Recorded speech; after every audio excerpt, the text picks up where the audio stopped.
Hello friends, welcome to the channel. I hope आप सबने John Henry Newman की lead kindly light ये poetry cover कर ली है, ऑक्सफोर्ड मोमेंट कवर कर ली है। तो आज हम कवर करेंगे रिलेटेड एमसीक्यूज।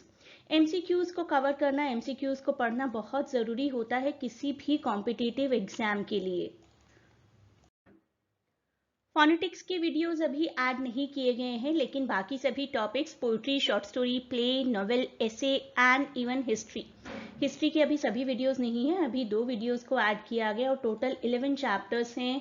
पूरे चैप्टर्स में थोड़ा डिटेल में कवर करवाऊंगी। आप लोगों को भी थोड़ा सा पेशेंस रखना होगा। लगेगा कि कोर्स ज़्यादा है, सिलेबस ज़्यादा है और टफ है, लेकिन अगर आप नोट मेकिंग करते रहेंगे साथ साथ तो कोई ट्रबल नहीं आएगी। देखिए, चाहे आपको कोई जितने मर्जी रिसोर्सेज अवेल करवा दे, लेकिन अल्टीमेटली पढ़ना किसको है? पढ़ना तो आप ही को है, जिसको इस एग्जाम के लिए अपियर करना है। तो वो हार्ड वर्क भी आप ही को करना पड़ेगा। जितने भी नोट्स बनाने हैं वो भी आप ही को करने पड़ेंगे। रिसोर्सेज को ढूंढिए, जितने रिसोर्सेज को आप लोग रेफर कर सकते हैं करिए, लेकिन ऐसा नहीं हो कि रिसोर्सेज पाइलअप होते रहें और आप पढ़ कुछ नहीं रहे। लगातार पढ़ते रहिए। 2 से 3 वीडियोस देखिए, हर वीडियो को 2 से 3 बार देखिए एटलीस्ट एक दिन में, तो आपकी प्रिपरेशन अभी भी हो सकती है। Approximately 70 days are still there. देखिए, आज हम इसी टॉपिक के एमसीक्यूज करेंगे, तो आज तो हमें बड़े आसान लगेंगे क्योंकि अभी अभी हमने ये पोइट्री खत्म की है। लेकिन जब 70 टू 80 टॉपिक्स का एक अच्छा सा पुडिंग बनता है ना, तब होती है कंफ्यूजन।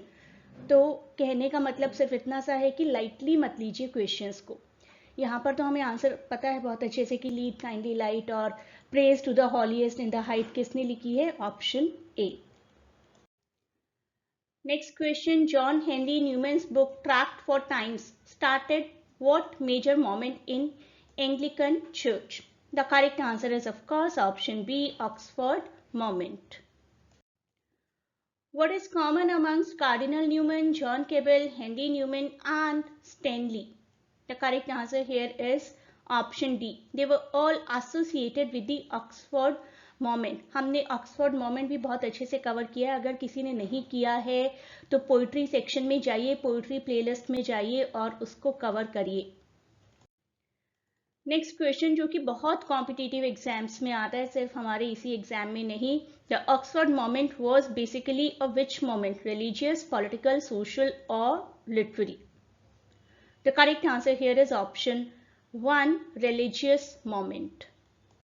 आपको मुझे कमेंट्स में बताना है कि आपके कितने मार्क्स आए हैं, तो प्लीज अपने स्कोर का ट्रैक रखिए। एक question 5, Who among the following is not connected with Oxford moment? The correct answer is Robert browning. Robert browning तो एक ऐसे पोएट थे जिनको ड्रामेटिक मोनोलॉग के लिए बहुत जाना जाता है और बिल्कुल ही डिफरेंट जॉनरा के पोएट थे। नेक्स्ट क्वेश्चन, ऑक्सफोर्ड मोमेंट किसने स्टार्ट किया था? Were it the people of the Oxford area, the scholars of the Oxford University, the clergymen of Oxford or the university wits? क्या लगता है आपको, क्या है आंसर? आई नो आप सबको राइट आंसर मालूम है, option B, the scholars of Oxford University. और आई होप कि 6 आउट ऑफ 6 अभी तक कई लोगों का स्कोर आ चुका होगा। देखते हैं आगे कितना स्कोर बना रहता है हमारा। Lead kindly light was published in which year? ऐसे क्वेश्चंस में होती है कंफ्यूजन। मुझे लगातार ऐसे ही कमेंट्स आते हैं, मैम ईयर्स कैसे याद रखें, कितने सारे ईयर्स हैं। You people are lucky. JSSC CGL में तो एक लिमिटेड सिलेबस है। Think about those who aspire for MA entrance and UGC NET. Course का कुछ पता ही नहीं है कितना कोर्स आ सकता है। पिछले 5000 6000 साल में जितना लिटरेचर लिखा गया है ना आज तक, कहीं से भी कुछ भी आ सकता है, किसी भी कंट्री का। तो आपको तो कुछ लिमिटेड फिक्स्ड पॉइंट्स को याद रखना है, तो you can do it, you should do it and you will do it, I know it. Correct answer हमारा यहाँ पर है ऑप्शन डी, 1834। जिसने 1833 सोचा है, they are wrong, because 1833 this was written, but if you talk about the publishing year then it is 1834।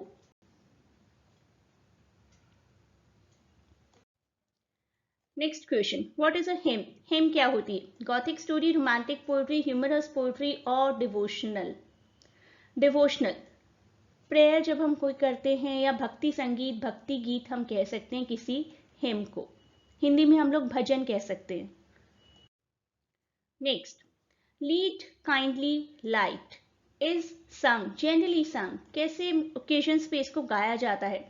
Disastrous events, romantic events, award shows और university functions. Disastrous occurrings, basically I will say option A the right answer. जब लगता है कि कुछ खतरा आने वाला है तब इस गाने को गाया जाता है, गॉड से प्रे की जाती है सबको सेव करने की। टाइटैनिक पर भी इसको गाया गया था। तो अब हो गए हमारे पूरे 10 क्वेश्चंस। 10 में से बताइए किस किस के 10 मार्क्स आए। प्लीज कमेंट्स में अपना हैंड रेज कीजिए। And it is a really good thing अगर आप लोग वीडियोस को बहुत अच्छे से देख रहे हैं और एटलीस्ट इन एमसीक्यूज में पूरा स्कोर कर पा रहे हैं। बहुत ही अच्छी प्रिपरेशन हो जाएगी आपकी। ऑल्दो आई ऑलवेज से कि जितने भी रिसोर्सेज को आप लोग रेफर कर सकते हैं करिए, नॉट नेसेसरीली कि मेरे ही वीडियोस को देखना है या मेरे ही वीडियोस पर डिपेंडेंट रहना है या किसी भी और के। मल्टीपल रिसोर्सेज को रेफर करिए, आपको जरूर सक्सेस मिलेगी। मेरी तरफ से आपको बहुत बहुत बहुत सारी गुड विशेस। अल्टीमेटली मैं वही बोलूंगी जो मैं हर बार बोलती हूँ, आप भी कहेंगे मैम कितना रिपीट करती हैं, पढ़ना आप ही को है। जितने मर्जी रिसोर्सेज मैं प्रोवाइड कर दूं, कोई भी और आपको प्रोवाइड कर दे, कोई भी बुक आप परचेज कर लीजिए, अल्टीमेट एफर्ट क्या करना है? पढ़ने का, उसको याद करने का, उसको रिकॉल करने का, उसकी प्रैक्टिस करने का। वही मैं आप सबको हमेशा कहती हूँ कि आप लोगों का टाइम एक लकी टाइम है प्रिपरेशन पॉइंट ऑफ व्यू से। अगर कोई चाहे तो बहुत ही अच्छी प्रिपरेशन कर सकता है अपनी, क्योंकि इतने रिसोर्सेज अवेलेबल हैं। तो उन रिसोर्सेज का एक अच्छा इस्तेमाल करिए, पढ़िए अच्छे से और इस एग्ज़ाम को क्लियर करिए। I'll feel so happy if you clear this exam and send me a comment कि मैम मेरा ये एग्ज़ाम क्लियर हो गया है। मुझे बहुत ही खुशी होगी। I am waiting for that moment.